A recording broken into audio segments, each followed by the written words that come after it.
Olá, pessoal.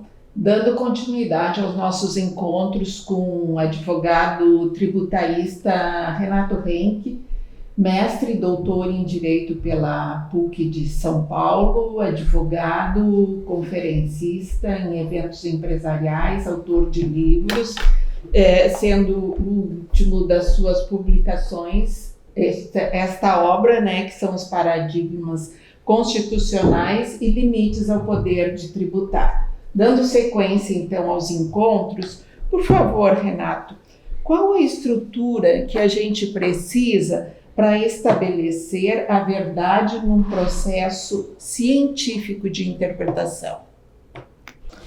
Nós estamos retornando às aulas e agora nós temos as últimas aulas em que a gente quer finalizar esse curso que trata do exame da forma de interpretação existente no país quanto à questão do direito tributário, essencialmente no Supremo Tribunal Federal. Então, o que a gente precisa é, eventualmente, recordar tudo aquilo que já se referiu.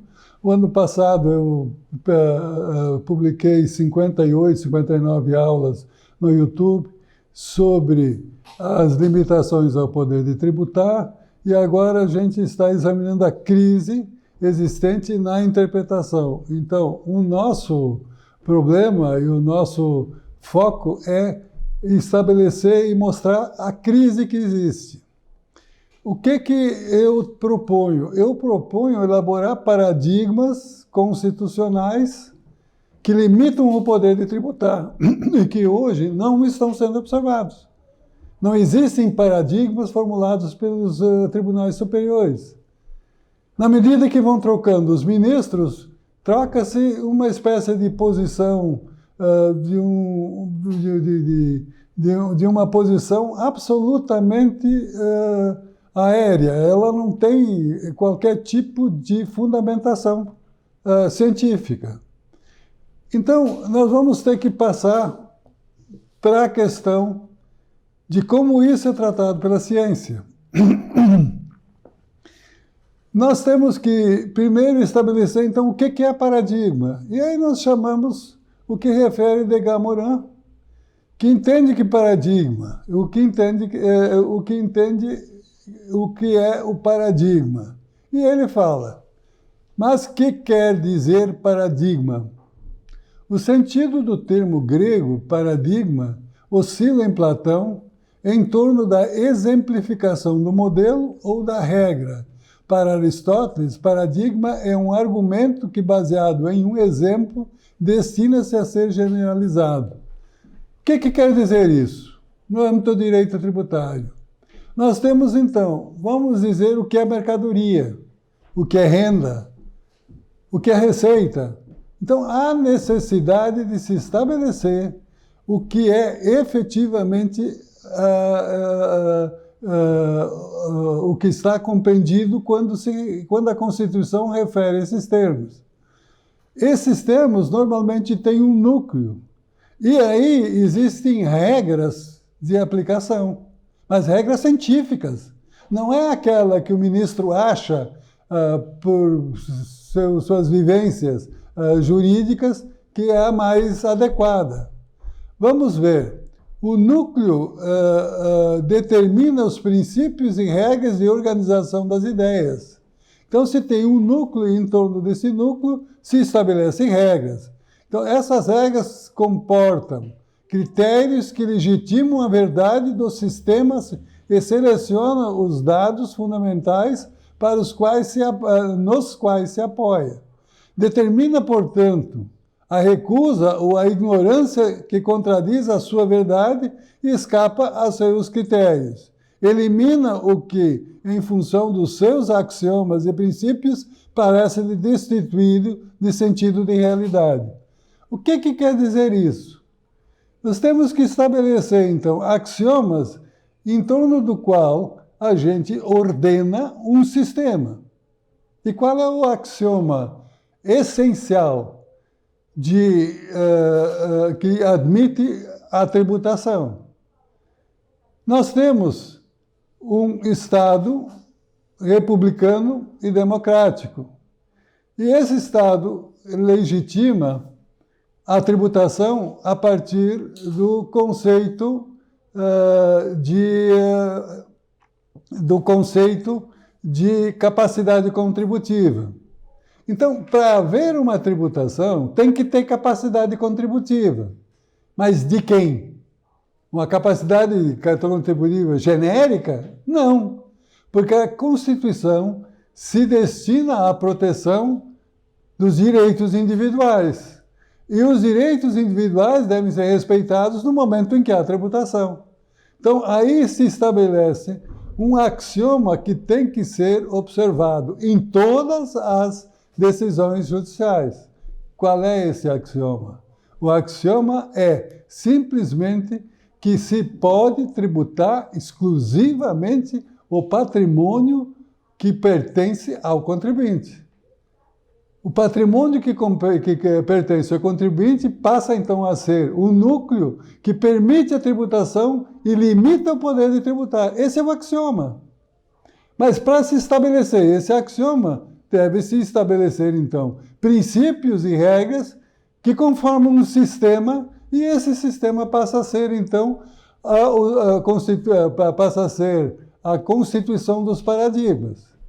Vamos, então, nesse termo, estabelecer que em torno de cada tributação, de cada limitação de tributação, existe uma teoria, e esta teoria ela é cientificamente organizada.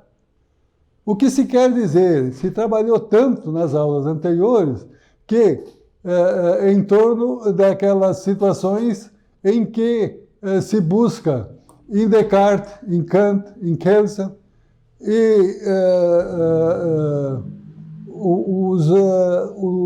a forma de interpretação. Mas essa interpretação, como foi amplamente demonstrado, simplesmente não penetra na realidade que está subjacente à tributação. Existe uma teoria, então, de lógica objetiva, que faz com que cada intérprete estabeleça aquilo que acha que é mercadoria. Bom, o que se quer dizer com isso? O Supremo está decidindo as questões tributárias sem qualquer fundamentação. Então, mas isso é grave. É claro que é grave. Eu vou dar um simples exemplo. Quanto tempo se levou? 20 anos. Para estabelecer o que é mercadoria. E aí, nós temos o axioma. Mercadoria que pode ser tributada é o valor que está contido no negócio jurídico que transfere ao contribuinte o que é receita dele.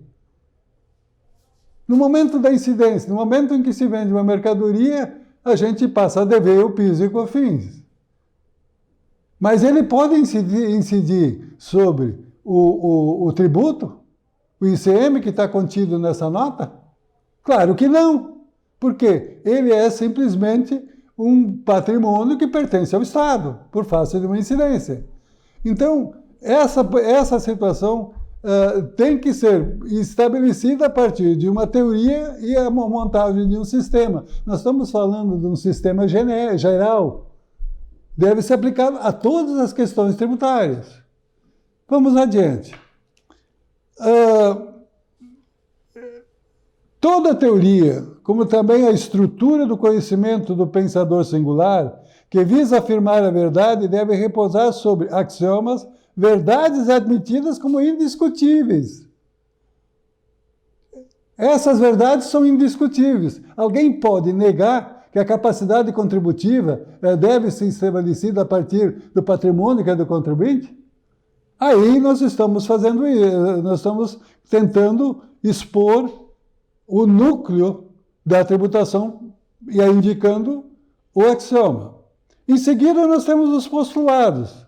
É o que queremos comprovar ou o que temos como certo. Então, ali continua o processo da interpretação. Os princípios objetivos, como se articulam as relações de elementos que conformam uma realidade. Então, ali a gente já tem que penetrar na realidade que compõe o fato gerador, determinado, assim denominado pelo Código Tributário Nacional. Mas o fato que determina a incidência tributária, ele tem que estar articulado com relações e elementos. Tem que ser composto com uma rede de relações que devem estar demonstradas explicitamente e por via da experiência. Eu não posso simplesmente dizer assim, eu acho. Como acha? Ciência não é achologia. Ciência é demonstração, é pesquisa. E aí continua-se. Como se articulam as relações e elementos que conformam uma realidade? Justificadores e fundamentadores dos paradigmas próprios de critérios em forma de pré-soluções que articulam a integração desse quadro interpretativo. Então, a interpretação não é simplesmente, olha, eu penso, eu acho, eu acredito, eu sigo o ministro tal. Cada julgador ele tem que se estabelecer em cima destas regras e desta articulação científica de regras. Bom, a partir desse aparato metodológico, haverá critérios ou pré-soluções. Essas pré-soluções têm que estar presentes antes de começar o julgamento. Essas pré-soluções formam soluções modulares de interpretação, orientadas por uma perspectiva específica para que se possa aprender cognitivamente uma situação comum de estudo. Fundamentado numa metodologia conscientemente adotada, poderemos obter uniformidade na forma de concepção e representação da realidade em todos os dados, em todos os casos singulares. Stein, um filósofo aqui do Rio Grande do Sul, refere: a teoria sempre implica uma relação com a realidade, com a construção da realidade, a partir da observação de regras e leis. O que eu quero dizer com isso? No momento que se julga se há incidência ou não de um determinado tributo, eu tenho que obedecer regras, eu tenho que buscar a relação com a realidade, com a construção da realidade a partir da observação de regras e leis. E essas regras e leis são únicas. Dos 11 ministros, normalmente se tem uns 8, que cada um tem as suas, a construção das suas realidades. Por isso que não se tem uniformidade. E isso quer dizer claramente, e aí nós estamos voltando a todas as lições que nós já pusemos, numa forma de afirmar que as soluções que estão sendo dadas pelos nossos tributários não são científicas, porque não observam esses critérios. Não existe uma metodologia única que observa. E aí diz assim, não, mas a questão da metodologia está lá solta no meio da possibilidade do magistrado estabelecer, a partir do seu convencimento, aquilo que é verdade. Mas não é isso. Nós temos, então, que ver que uma interpretação ela é absolutamente básica e é conformada por uma teoria específica que deve ser seguida por todos os que julgam. Uma vez existente uma teoria especificamente conformada, não vai se ter mais dúvidas sobre uma possibilidade de tributação. E essa teoria, uma vez cientificamente estabelecida por via dessas estruturas metodológicas, ela nos cria segurança jurídica.